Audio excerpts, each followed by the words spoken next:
सांगतात तू नॉनव्हेज खातोस, हमको बास आएगा नहीं लेंगे. कशी होते यांची हिंमत की नाही लावणार मराठी पाटी. अध्यक्ष महोदय, महाराष्ट्राची राजधानी मुंबईमध्ये हा कोण वीरेंश आहे ज्याची एवढी हिंमत होते. अध्यक्ष महोदय, साधारणतः 1 वर्ष झालं नवीन सरकार आपल्या या राज्यामध्ये स्थापन झालेलं आहे. 240 जवळपास आमदार असलेलं मेजॉरिटीचं सरकार आहे. वारंवार असं आम्हाला सांगण्यात येतं की हे वेगवान सरकार आहे, सुपरफास्ट सरकार आहे. पण लहानपणापासून आम्ही जेव्हा जेव्हा महाराष्ट्रभरात फिरतो तेव्हा एक पाटी हायवेच्या बाजूला लावलेली असते, अति घाई जीव जाई. आणि अशी परिस्थिती कुठेतरी या सरकारने आता महाराष्ट्राची आणि मुंबईची केली आहे, असं माझ्या मनामध्ये प्रश्न तयार झालाय. अध्यक्ष महोदय, आपल्या प्रत्येक भाषणामध्ये स्वतः मुख्यमंत्री महोदय, दोन्ही उपमुख्यमंत्री सांगतात की महाराष्ट्राचा विकास हा आम्हाला शाश्वत विकास करायचा आहे, सस्टेनेबल डेव्हलपमेंट. पण सध्या जर तुम्ही मुंबईची परिस्थिती बघितली, शाश्वत विकास सोडा, सदा श्वास सुद्धा आम्हाला घेता येत नाही, इतकी वाईट परिस्थिती आज मुंबई शहराची झाली आहे. अध्यक्ष महोदय, गेले 10-15 दिवस AQI म्हणजे एअर क्वालिटी इंडेक्स हा 300च्या पलीकडे आहे. साध्या लोकांना, यंग मुलांना, 20, 21, 22 वर्षाच्या तरुणींना ब्रॉन्कायटिस, अस्थमा, दमाचे आजार सुरू झालेले आहेत. आणि अध्यक्ष महोदय, या सगळ्याचं एकमेव कारण आहे कुठलाही विचार न करता केवळ विकास करायचा म्हणून हातात घेतलेले सगळे प्रोजेक्ट्स. अध्यक्ष महोदय, आजच टाइम्स ऑफ इंडियाची बातमी आहे, AQI वाढल्यानंतर मुंबई महानगरपालिकेने 9,000 शोकॉज नोटिसेस दिल्या. त्यापैकी 3,000 शोकॉज नोटिसेस ज्या दिलेल्या आहेत या सरकारी कामांना दिलेल्या आहेत. म्हणजे 9,000 ठिकाणी सांगितलं की तुमच्यामुळे मुंबईचं प्रदूषण वाढतंय, त्यापैकी 3,000 जागा यामध्ये सरकारीच कामं चालू आहेत. मग कुठे बुलेट ट्रेनचं काम चालू आहे, कुठे माझ्या मतदारसंघातलं हायकोर्टचं काम चालू आहे. म्हणजे सरकारच याकरता जबाबदार आहे, हे स्वतः मुंबई महानगरपालिकेने सिद्ध केलेले आहे. अध्यक्ष महोदय, आज मुंबईची अशी परिस्थिती आहे की अख्खं मुंबई शहर खोदून ठेवलेलं आहे. कॉन्क्रीटचे रस्ते करायचे. गेल्या 5 वर्षांपासून ऐकतोय आम्ही की पुढच्या वर्षी एकही खड्डा दिसणार नाही. अहो, केलेले खड्डे तुम्ही भरायला तयार नाही तर पुढच्या वर्षीचं काय. आणि अध्यक्ष महोदय, एकनाथ शिंदे साहेब जेव्हा मुख्यमंत्री होते त्यांनी हा का अट्टहास केला होता कॉन्क्रीटच्या रस्त्यांचा. कारण ते असं सांगायचे की एकदा कॉन्क्रीटचे रस्ते केले की परत ते खोदण्याची गरज नाही.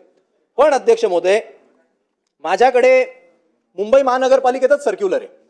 मुंबई महानगरपालिकेच्याच माझ्या वॉर्ड ऑफिसनी त्यांच्या रोड डिपार्टमेंटला लिहिलंय की माझ्या मतदारसंघामध्ये जे 10 कॉन्क्रीटचे रस्ते झाले ते रस्ते होऊन 3 महिने सुद्धा झाले नाही, ते परत आम्हाला खोदायला लागतील. कारण रस्ते बनवताना वॉटरच्या पाईपलाईन डॅमेज झाल्या आणि त्यामुळे संपूर्ण आमच्या वांद्रे परिसरामध्ये दूषित पाणी पुरवठा होतोय.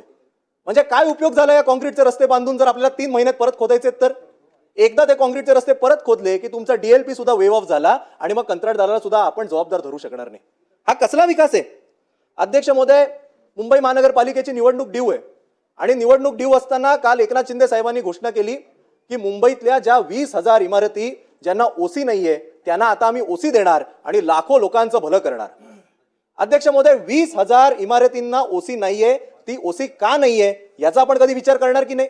अनेक इमारती या विना परवाना बांधलेल्या आहेत. परमिशन होती 3 माळ्याची, बांधल्या 6 माळे. अनेक जागांना फायर NOC नाहीये. आणि मग अशा सगळ्या गोष्टींमध्ये तुम्ही जर त्या रेग्युलराइज करणार असाल तर माझ्या मनामध्ये हा प्रश्न येतो की तुम्ही हा सामान्य मुंबईकरसाठी घेतलेला निर्णय आहे की जे 20,000 बिल्डर आहेत.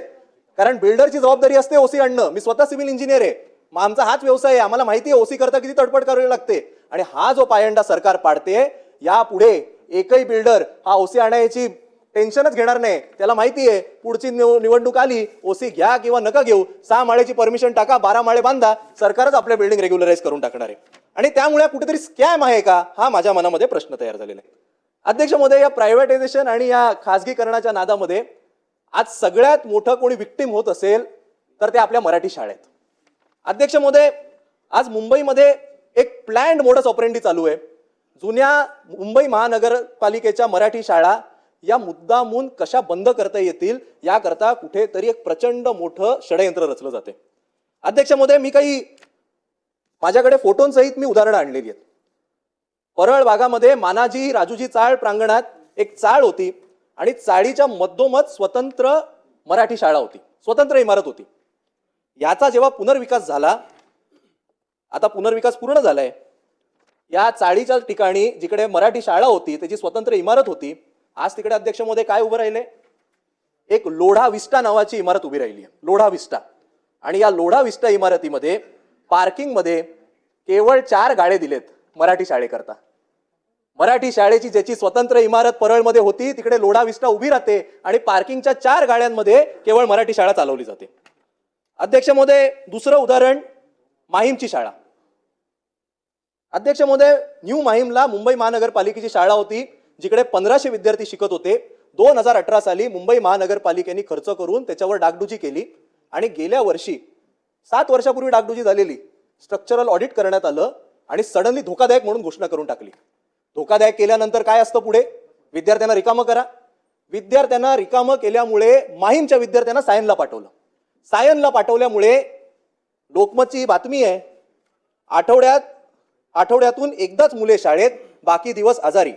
मेहक शेख इयत्ता 8वी, तेजू प्रकाश कुमटेकर इयत्ता 8वी, आर्यन दाभाडे इयत्ता 7वी, जान्हवी दाभाडे इयत्ता 6वी, दीपक दाभाडे 3री यांच्या पालकांनी सांगितले की दुपारी आणि संध्याकाळी मिळून 2.5 तास चालल्यामुळे मुलांचे पाय दुखतात. अनेक पालकांनी स्वतःच्या मुलांना, विद्यार्थ्यांना त्या शाळेतनं काढून टाकलं, खासगीत टाकून दिलं आणि नंतर हे काय अहवाल सांगणार? मराठी शाळांमध्ये मुलंच जात नाहीत, त्यामुळे त्या शाळेची गरज नाही, खासगीकरण करून टाका.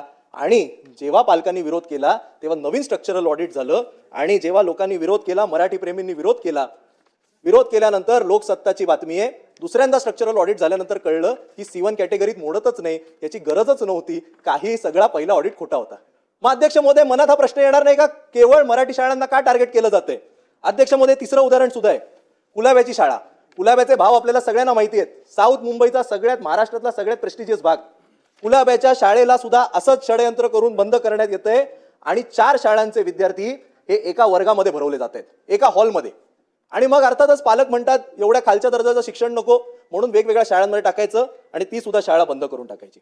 अध्यक्ष महोदय, काय चाललंय सगळं? आणि म्हणून आपण आता विचार केला पाहिजे की ज्या मराठी माणसांनी स्वतःचं रक्त गाळून मुंबई ही मिळवून दिली, आज त्याच मुंबईमध्ये मराठी भाषेची, मराठी माणसाची कुठेतरी गळचेपी होतीये का? हा प्रश्न आज आमच्या समोर आहे. अध्यक्ष महोदय, सर्रास मुंबईमध्ये मराठी माणसाला घर नाकारण्याची हिंमतच व्हायला लागलेली आहे. सांगतात तू नॉनव्हेज खातोस, हमको बास आएगा नहीं लेंगे. कशी होते यांची हिंमत? आपलं अधिवेशन सुरू असताना मीरा भाईंदरचा व्हिडिओ आलाय, त्याच्यात एक माणूस सांगतोय इधर बाजू में हमारा डेरा सर है, इसीलिए हमको नॉनव्हेज वाले नहीं चाहिए, हमको सिर्फ शाह पटेल ही चलेंगे, मराठी माणूस नहीं लेंगे अंदर. एवढी हिंमत होते अध्यक्ष महोदय? कशी होते यांची एवढी हिंमत? घरे नाकारली जातात. एक वीरेन शाह नावाचा व्यक्ती, जेव्हा तत्कालीन आमचं महाविकास आघाडीचं सरकार होतं, महाराष्ट्र राज्याचे मुख्यमंत्री उद्धव ठाकरे साहेब होते, त्यांनी निर्णय घेतला की मुंबईतल्या प्रत्येक दुकानावर मराठी पाटी ही लागलीच पाहिजे. त्याला विरोध कोण करतं? वीरेन शाह नावाचा व्यक्ती करतो आणि तो खुलेआम सांगतो की नाही लावणार मराठी पाटी.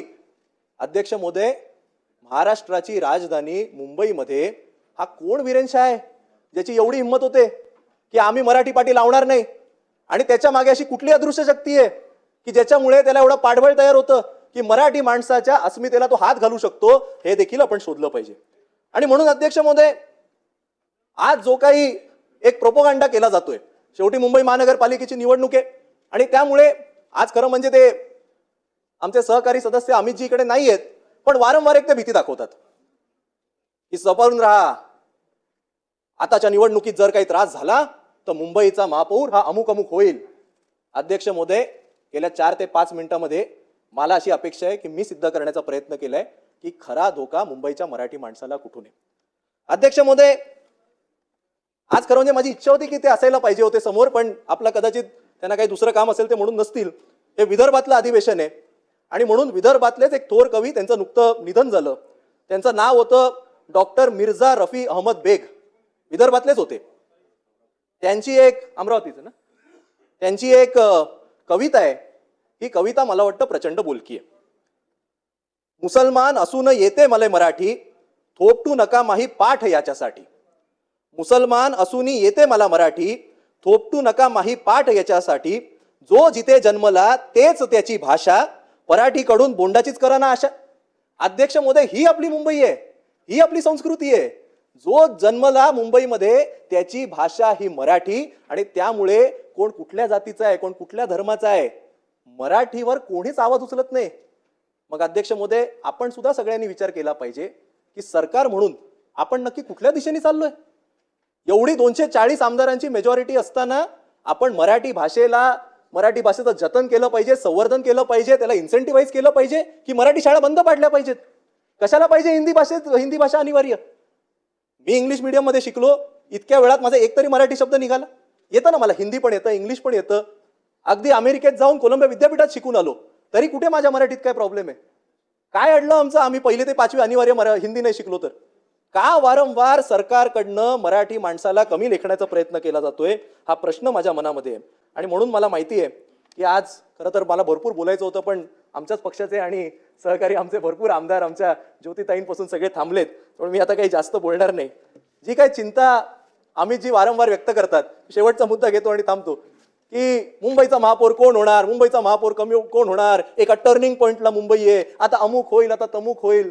मी आज आपल्याला आश्वस्त करू इच्छितो, मुंबईचा महापौर हा एक तर कोणता ना कोणती पेडणेकर होईल, महाडेश्वर होईल, आंबेकर होईल, प्रभू होईल, जाधव होईल, राऊळ होईल, दळवी होईल, पाटील होईल, साटम होईल, राऊत होईल, वैद्य होईल, जोशी होईल किंवा भुजबळ होईल, पण मुंबईचा महापौर हा मराठीच माणूस होईल, हे मी आपल्याला सांगू इच्छितो. आणि माझी अपेक्षा आहे की सरकारनं सुद्धा आता कुठेतरी भानावर येण्याची गरज आहे. विकास विकास विकास विकास करत अख्खं आपलं राज्य हे आता परप्रांतीयांच्या हातामध्ये देणं बंद करा.